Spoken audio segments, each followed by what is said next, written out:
Nous sommes nombreux à nous questionner sur ce que sera le monde de demain, à faire des petits ou des grands pas pour contribuer à l'émergence d'une société plus résiliente. Je suis Amandine Anglebert, fondatrice de Philanthropie Innovative Sharing, l'organisation qui accompagne les entrepreneurs et philanthropes pour maximiser leur impact sociétal. À travers Magic Makers, je vous propose d'aller à la rencontre des femmes et des hommes qui m'inspirent par leur vision et leur engagement. Ensemble, nous allons tisser du lien entre des personnes, des idées et des mondes afin que l'envie de s'engager prenne le pas sur la peur de ce qui pourrait nous arriver.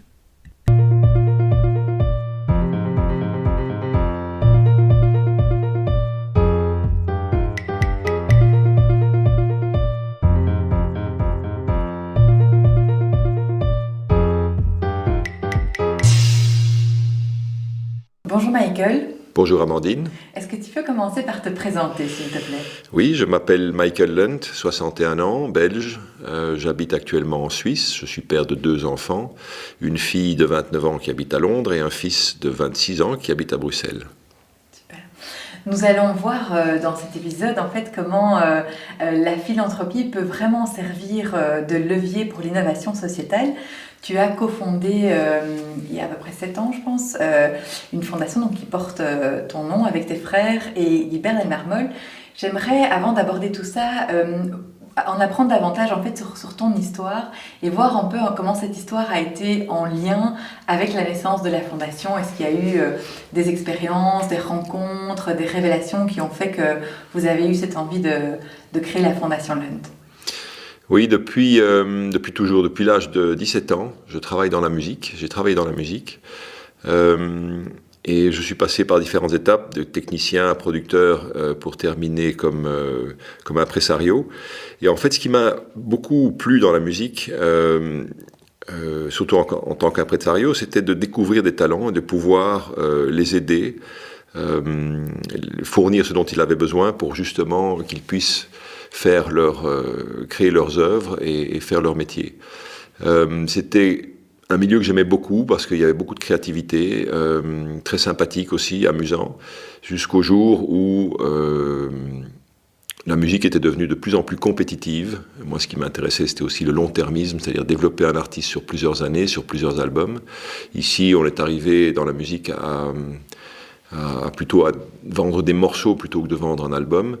Et donc ce côté m'a moins intéressé, moins amusé. Et parallèlement à ça, je découvre l'entrepreneuriat sociétal à travers l'organisation Ashoka qui s'installe en Belgique à ce moment-là et qui ont besoin d'aide pour se faire connaître.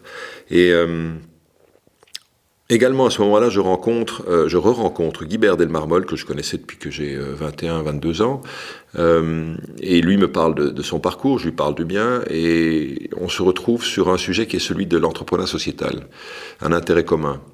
Et donc avec lui, nous sommes partis, on s'est intéressé à ça et on a été voir à différents endroits, différents pays, des forums, des workshops tout autour de l'entrepreneuriat sociétal, jusqu'au jour où nous nous retrouvons à Oxford en avril 2012 au Skoll Forum. Et le Skoll Forum, c'est une grand-messe de l'entrepreneuriat sociétal qui dure 3 jours, et pendant ces 3 jours, il y a des workshops, il y a aussi des plénières, il y a des moments où on se rencontre, où on discute aussi. Et ce qui est frappant pour Guibert comme pour moi, c'est de voir que tout existe pour un meilleur monde. Que des gens ont pensé à des modèles économiques beaucoup plus résilients, tournés autour du vivant, et que tout est là et que très peu de personnes savent que ça existe. Donc quand on était dans le train et qu'on revenait d'Oxford, Guibert et moi, on était assez euphoriques sur qu'est-ce qu'on fait avec ça. Et l'idée de les aider, donc aider ces entrepreneurs sociétaux à communiquer est née, pour qu'ils se fassent connaître, pour qu'ils puissent exister aux yeux de la société, pour qu'ils puissent inspirer les jeunes et les moins jeunes à aller dans une direction plus juste pour eux. L'idée d'une fondation est venue assez vite aussi, suite à cela, et j'en ai parlé à mes 2 frères, et ils étaient assez enthousiastes eux également pour pouvoir participer à cette nouvelle aventure que nous avions envie de faire. Et du coup, donc voilà, c'est une fondation c'est une fondation familiale avec tes deux frères. Est-ce que ça a changé quelque chose dans votre dynamique et vos relations familiales? Oui, d'autres sujets de discussion ensemble, tout à fait. Mon plus jeune frère, Larry, il est basé à New York et lui, c'est un investisseur. Il investit avec les mêmes valeurs que nous avons aussi dans la fondation, c'est-à-dire est-ce que mon investissement fait du bien à la société et à la terre également. C'est pareil un peu dans la fondation. Donc on s'est retrouvés sur les mêmes sujets, les mêmes centres d'intérêt. Et aussi, ce qui est intéressant, c'est que on se pousse l'un l'autre aussi, on se motive l'un l'autre, on se challenge l'un l'autre également par rapport à ses idées, mes idées. Et mon frère aîné également, mais il le vit différemment. Lui, il a un ranch aux États-Unis. C'est aussi un choix de vie de sa part. De vouloir préserver le vivant et le maintenir dans son état naturel. Donc oui, les sujets de discussion les sujets d'intérêt forcément étaient convergents et c'est passionnant d'ailleurs. Et à toi personnellement, parce que donc ça fait sur cette année, vous avez accompagné de nombreux porteurs de projets, mais ce que vous proposez, et on verra un petit peu plus loin la mission de la Fondation et comment vous mettez tout ça en route, mais donc ce que vous proposez, c'est bien plus qu'un soutien financier, il y a aussi tout un accompagnement derrière ça. Toi, du coup, tu as rencontré énormément de porteurs de projets. Qu'est-ce que ça t'a apporté à toi personnellement ? Une compréhension un peu de comment tout fonctionne justement, et ce qu'on a remarqué très très vite, c'est en tout cas à l'époque en 2012 par là, c'est que ces personnes avaient une envie, ils ont été à un moment confrontés à un problème dans leur communauté par exemple, et ils avaient une envie de résoudre ce problème, et donc par leur créativité ils trouvaient un autre modèle économique très intéressant, mais ce sont des gens qui ont commencé seuls la plupart du temps. Ce sont des gens qui se sont investis corps et âme et financièrement aussi dans leurs projets. Et après un certain temps, 1 an, 2 ans, la fatigue se ressent, ils se sentent seuls, ils ont besoin d'aide, ils ont besoin de conseils, ils ont besoin simplement d'avoir quelqu'un qui les regarde et qui s'intéresse à eux. Et ils ont aussi besoin évidemment de financement. Et donc c'est un peu tout cela qu'on leur apporte en fonction de leurs besoins. On les rencontre, on les écoute, on voit ce dont ils ont besoin, et le besoin premier que nous avons en grande partie remarqué, c'est en effet que quelqu'un les écoute, qui sortent un peu de leur isolement et de leur solitude. Et donc, on a créé aussi des rencontres entre les différents porteurs de projets que nous soutenons pour justement qu'ils puissent échanger, pour qu'ils se sentent moins seuls.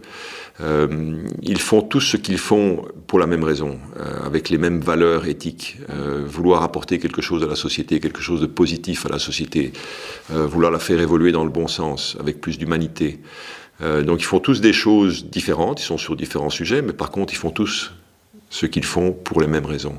Et c'est là qu'ils se rencontrent, et c'est là que, quand on les voit se rencontrer, c'est de ça dont ils parlent, et ils partagent leurs succès, leurs erreurs, etc. Et c'est vraiment très touchant à voir. Et là, on sent qu'on a, en effet, une plus-value à apporter à ce niveau-là aussi, à faire rencontrer des personnes qui ont le même état d'esprit et les mêmes valeurs. Donc c'est dans le lien humain que tu t'y retrouves Oui, très largement, très largement. Moi, ce qui me fait le plus de plaisir, c'est quand je vois le sourire sur les porteurs de projets après 2-3 ans. Ça veut dire qu'ils sont sur leur trajectoire et que ça fonctionne, et que ça, c'est vraiment un mesureur d'impact qui est évident. C'est le sourire sur le visage des porteurs de projets. En fait, c'est ce qui nous intéresse le plus, c'est qui est cette personne. Au-delà de quel impact quantitatif peut-elle apporter, c'est vraiment la personnalité qui nous importe, parce que c'est la base de tout. C'est la base de tout, c'est sa spiritualité, sa philosophie aussi qui est très importante. Pourquoi est-ce que cette personne fait ce qu'elle fait ? Si nous retrouvons des personnes, des porteurs de projets qui sont tout à fait en phase avec nos valeurs, ou l'inverse, ça va dans les deux sens, je crois qu'on peut dégager une plus-value pour l'humanité beaucoup plus importante que simplement aider quelqu'un financièrement. Il y a un aspect humain qui est très important et qui nous nourrit également. Bien sûr. Et du coup, tu parlais de valeurs. Est-ce que tu peux nous dire quelles sont les valeurs et peut-être la mission de la Fondation ? Oui, ce que nous avons voulu faire au départ, donc, c'est aider ces personnes à communiquer, à ce qu'ils existent. Nous avons remarqué assez vite qu'il y avait d'autres besoins. Donc, comme je l'ai dit, le besoin de contact avec d'autres personnes, ça c'est une chose. Le besoin aussi qu'on les regarde, qu'on les entende, qu'on les écoute. Donc, il y a aussi un besoin de conseils qui est aussi venu assez vite. Parce qu'en général, quand on demande à quelqu'un, surtout comme eux, qui sont un peu des canifs suisses, c'est-à-dire qu'ils font un peu tout, puisqu'ils ont commencé assez petits et seuls, on leur demande de communiquer sur une idée bien précise, ça devient compliqué, parce qu'ils font beaucoup de choses différentes. Donc, assez souvent, on a été amené à les aider à revoir leur stratégie, de manière à être plus précis dans ce qu'ils font et être plus efficace dans ce qu'ils font. Évidemment, il y a le soutien financier également. Donc, ce sont ces trois choses. C'est le réseau qui est important, il y a le conseil, qui peut être aussi très utile pour ces personnes, et il y a évidemment le financement. Le financement qui, en règle générale, finance leur communication directement ou indirectement, c'est-à-dire ça pourrait être par le salaire d'un community manager qui pourrait employer. Donc de nouveau, développer leur image, affiner leur stratégie, oui, ce sont des choses difficiles à faire quand on est tout seul. Oui, effectivement. Et justement, en fait, moi, ce que j'ai toujours adoré dans ce que vous faites et dans la façon dont vous le faites, c'est qu'il y a une approche quand même assez unique. D'abord dans la vision, mais aussi dans la façon dont vous la mettez en œuvre. Et justement, dans cette relation que vous avez avec vos porteurs de projets, parce que c'est un lien très humain, très authentique, très, très transparent, en fait, qu'on ne retrouve pas toujours. Et vous avez cette initiative d'emmener souvent vos porteurs de projets en retraite. Moi, j'ai eu la chance d'expérimenter ça. Et vraiment, l'objectif en fait, de la retraite, c'est de dire simplement permettre à ces personnes de sortir un peu du day-to-day, puisque comme tu disais, c'est vrai que c'est des personnes qui sont passionnées, qui sont très impliquées dans leur projet, leur permettre de prendre cette hauteur, du recul, mais aussi de se réaligner, de se ressourcer pour pouvoir mieux se redéployer. Ça, je trouve que c'est quelque chose d'assez magnifique, et c'est vrai que c'est un moment assez unique. Je trouve ça génial, en fait.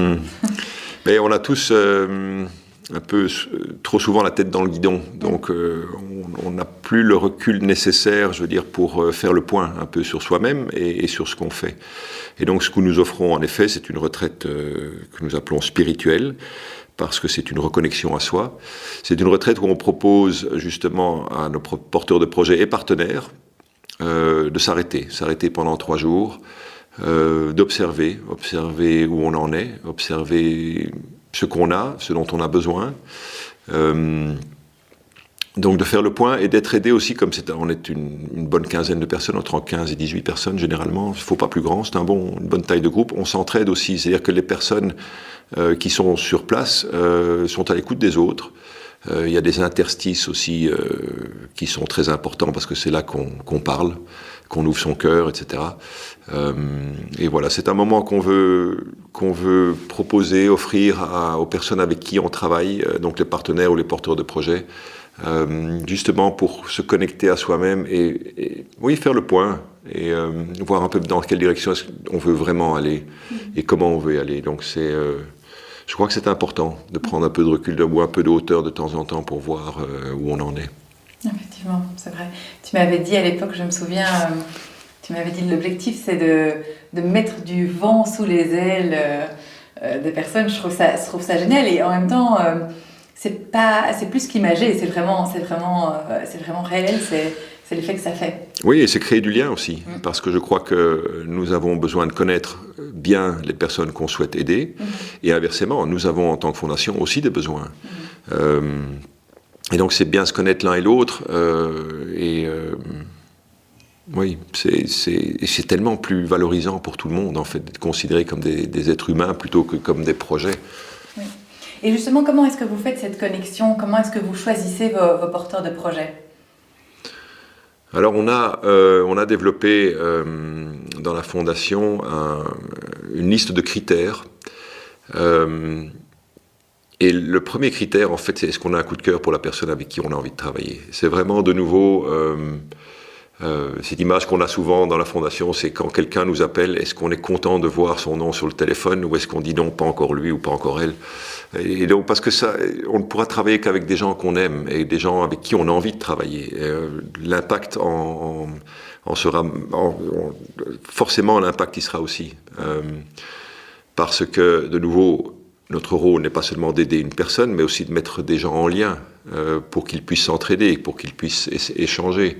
Que ce soit aussi bien des financiers que des philanthropes, que des projets en eux-mêmes. Donc tout ça est beaucoup plus efficace quand tout ça est en lien. Et donc comment est-ce que ça peut être en lien? C'est par le cœur. Ça, c'est le lien le plus fort qui existe. C'est un lien qui tient compte du bien commun et pas de soi. Et c'est tellement plus riche d'être dans cette dynamique que d'être non, je veux tout pour moi et c'est moi qui ai fait ça et fait. Enfin, voilà, ça c'est l'expérience, ma propre expérience qui me fait parler comme ça. Et ceux que je connaisse qui ont fait cette même expérience, je crois qu'ils partent de la même manière. Oui, mais c'est génial, je trouve, dans un monde où on formalise les choses de plus en plus, de pouvoir en fait quelque part revenir à l'essentiel et le dire et l'assumer, parce que du coup ça ouvre pas mal de possibilités dans le secteur aussi. C'est une approche qui est assez différente, donc je trouve que c'est vraiment inspirant. Oui, mais nous avons le luxe de ne pas devoir... on ne doit rien à personne, nous sommes tout à fait indépendants et on a le luxe de pouvoir travailler comme on veut et à la vitesse qu'on veut. Et il y a un politicien suisse qui a dit au début de la pandémie il est important d'aller le plus rapidement possible, mais aussi lentement que nécessaire. Et j'aime beaucoup cette phrase parce que c'est vrai qu'on n'a pas le temps d'attendre, mais il ne faut surtout pas se précipiter parce que sinon on risque de passer à côté de choses importantes. Et du coup, quelle est ta vision de la philanthropie et peut-être du rôle de la philanthropie justement dans ce que nous vivons actuellement? La philanthropie, c'est un peu la philanthropie a un pouvoir énorme aujourd'hui. Je ne sais pas si c'est le troisième pouvoir ou le quatrième pouvoir, mais la philanthropie a la possibilité de faire bouger des choses, de faire bouger des lignes que les politiciens ne peuvent plus faire bouger pour mille et une raisons, que l'économie ne peut plus faire bouger pour mille et une raisons. Par contre, la philanthropie est, en règle générale, beaucoup plus autonome et indépendante. Et la philanthropie, quand on se rend dans la philanthropie, on a envie de faire de bien autour de soi. Et pourquoi on a envie de faire le bien autour de soi? Parce que ça fait d'abord du bien à soi, si on analyse ça. Donc, et il y a énormément d'argent dans la philanthropie, pour autant qu'elle soit utilisée à bon escient, et là où il faut, et comme il faut. Je crois que ça peut changer le monde. La philanthropie peut entretenir des mouvements aussi qui peuvent influencer sur nos visions du monde, sur nos envies, sur la vision de nous-mêmes, sur nous-mêmes également. Et je crois que c'est cette vision la plus importante. Je crois qu'il faut d'abord, en tant que philanthrope, se regarder soi-même, faire sa propre philanthropie pour soi-même, si je puis parler comme ça, avant de la faire pour les autres. Et dans mon cas, ce qui était très intéressant, je trouve, c'est qu'en faisant la philanthropie pour les autres, je me suis rendu compte justement de ça, que c'était important de d'abord prendre soin de moi, pour pouvoir être plus efficace, je dirais, à l'extérieur. Et d'une manière fluide. Ça doit toujours être fluide. Je crois que quand on se lance en philanthropie, on doit d'abord savoir, mais qu'est-ce que j'ai envie de faire? Qu'est-ce qui me touche? Est-ce que c'est les jeunes? Est-ce que c'est les plus âgés? Est-ce que c'est la musique? Est-ce que c'est les écoles? Est-ce que non, c'est plutôt la technologie? Donc, je crois que la philanthropie, ça vient de là d'abord, ça vient d'un élan du cœur. Oui, tout à fait. Et justement, tu évoquais ces différents thèmes, en fait. Vous, au sein de la Fondation, vous avez aussi évolué dans votre... alors, je ne sais pas si c'est dans votre approche, mais vous avez en tout cas soutenu des porteurs de projets dans des domaines divers. Est-ce que tu peux nous expliquer un petit peu ce parcours-là? Qu'est-ce que vous avez eu envie de faire? À quel moment? Et où vous en êtes aujourd'hui? On a commencé tout au début. Le premier projet que nous avons soutenu, il touchait à l'agriculture. Parce que l'agriculture, pour nous, était un sujet énorme, très vaste, par contre primordial. Parce que l'agriculture, telle qu'on la connaît, l'agriculture dont je vous parle de 2012, la vision qu'on avait de l'agriculture à l'époque, c'était une agriculture très, très chimique. Et donc, elle tuait les sols et elle nous empoisonnait. Et elle créait aussi des conflits dans le monde. Donc, il y avait quelque chose clochait dans cette agriculture qui est censée nous garder en bonne santé, nous nourrir, et elle ne faisait pas du tout ça. Donc c'était un peu, il y avait quelque chose à faire par là. Donc nous avons soutenu d'abord des projets qui touchaient à l'agriculture, donc la ferme du Bec et Loing par exemple, qui est en France, en Normandie. On a soutenu de la recherche à travers eux, la recherche sur la permaculture. La première recherche était qu'est-ce qu'on peut faire, quelle est la production qu'on peut faire avec 1000 mètres carrés. Donc c'était dans un but de développer des jardins urbains. Et après, ils ont calculé la séquestration de CO2 dans les sols, etc. Et nous avons aussi organisé des voyages en France, en Allemagne, en Belgique aussi, pour aller voir des fermes, comment est-ce que je pourrais les appeler, des fermes qui sont dans l'agriculture non conventionnelle. Donc c'est de la permaculture, c'est des fermes qui travaillent en biodynamie, ce sont des fermes qui travaillent d'une manière différente que ce qu'on a l'habitude de voir. Et de nouveau, pour pouvoir inspirer les gens qu'on emmenait là-bas, c'était des investisseurs, des propriétaires terriens, des fermiers aussi. C'était pour les inspirer, pour dire voilà, il y a autre chose qui existe, quelque chose de plus vivant que l'agriculture conventionnelle. On a soutenu aussi une association de préservation des semences, parce que c'était aussi un grand sujet. Dans ce même registre, on a soutenu un bureau d'avocats pro bono pour justement défendre la biodiversité et les droits de l'homme. Et dans la défense de la biodiversité, il y avait aussi la législation sur les semences en Europe. Aussi un très très gros sujet. Après ça, c'est pas vraiment après ça, mais parallèlement à ça, on a soutenu l'économie régénératrice ou des modèles d'économie régénératrice. On a soutenu aussi des modèles de gestion participative en entreprise.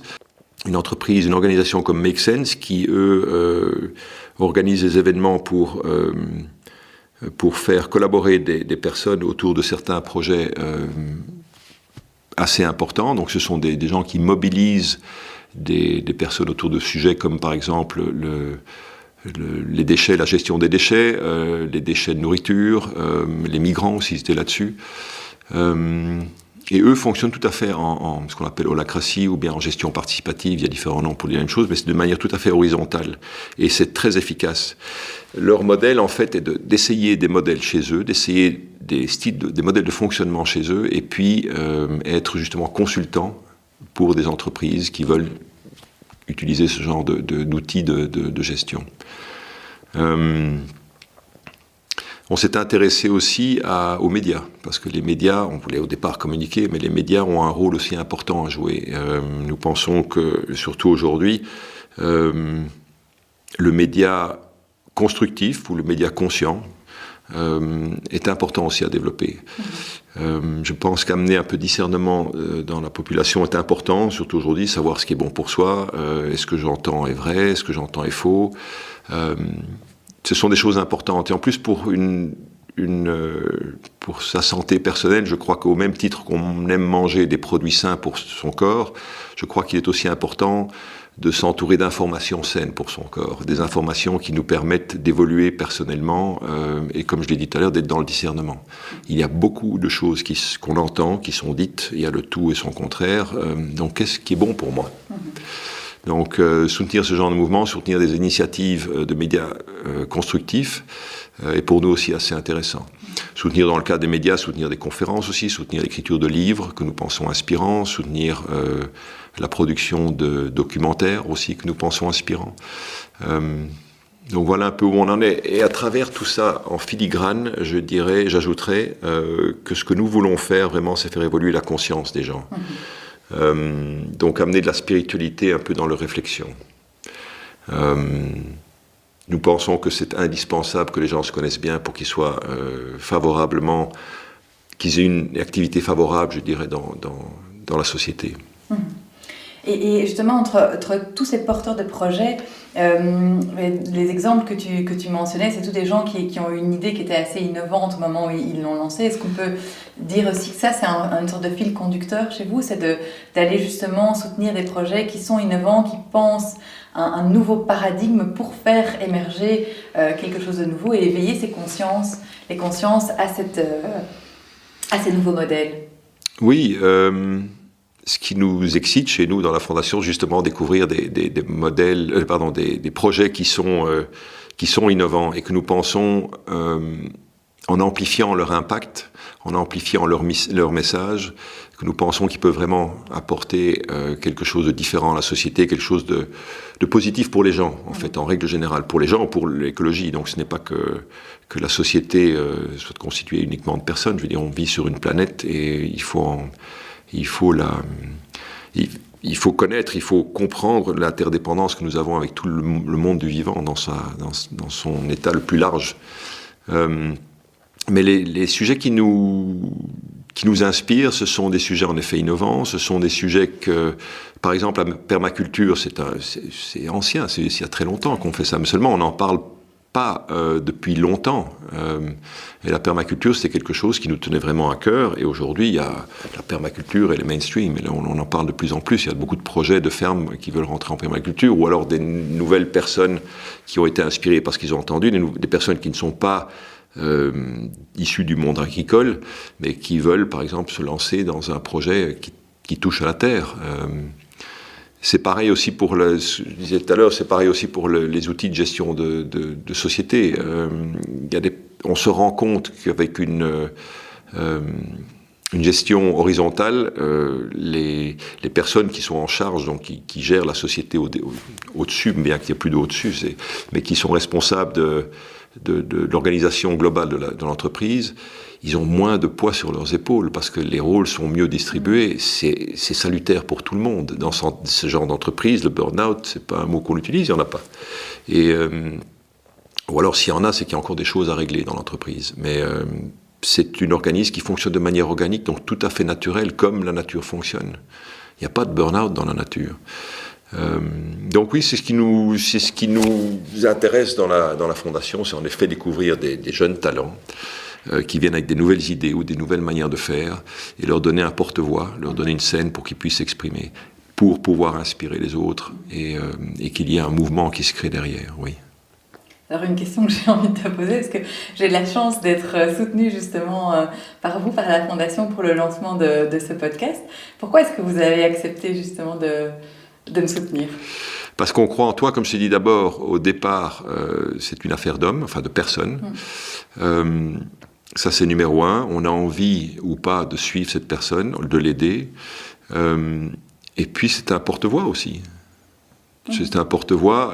Ce que tu veux faire nous paraît aussi très indispensable. C'est-à-dire d'avoir, dans le cadre des médias, c'est donner une information qui puisse éventuellement inspirer quelqu'un. On ne sait pas ce qui se passe quand on donne une information. Quand on fait un film et on ne sait pas qui le regarde. On sait combien de personnes éventuellement l'ont vu, mais on ne sait pas ce qui s'est passé derrière. On ne sait pas si ce film ou un podcast a changé la vie de quelqu'un ou l'orientation de quelqu'un. On aime croire que oui, parce que je crois que oui, mais on ne sait pas combien de personnes. Donc je crois qu'il faut aujourd'hui, surtout aujourd'hui, amener le plus de positif possible, parce que chacun de nous, je veux dire, la chose qu'on peut chacun faire de notre côté, c'est être le plus positif possible et prendre soin de soi-même, à tout niveau. Donc, si on part de là, si une personne est heureuse, il ne peut que rayonner du bonheur autour de lui ou autour d'elle et inspirer d'autres à le devenir également. Et je crois que ce que tu veux faire par les podcasts, je crois que c'est ça. Merci de nous avoir écoutés. C'était un plaisir de partager ce moment avec vous. Si ça vous a plu et que vous avez envie de donner un petit coup de pouce pour faire rayonner le podcast, merci de laisser une note, de commenter et de partager autant que vous pouvez. Vous pouvez aussi vous abonner à notre chaîne Magic Makers que vous retrouverez sur Spotify, Apple Podcast et Google Podcast. À bientôt!